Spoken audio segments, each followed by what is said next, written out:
Hi, welcome to Do It Yourself channel. Today I will show you how to change a screen layout in our Samsung Galaxy S22 Ultra.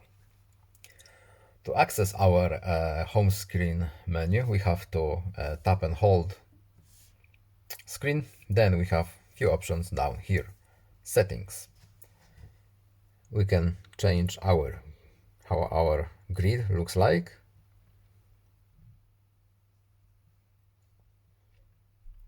We can change our app grid,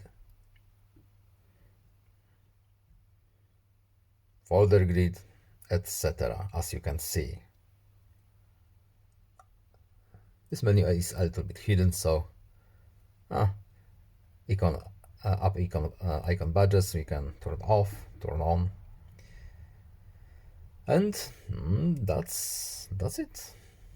We have our options unhidden.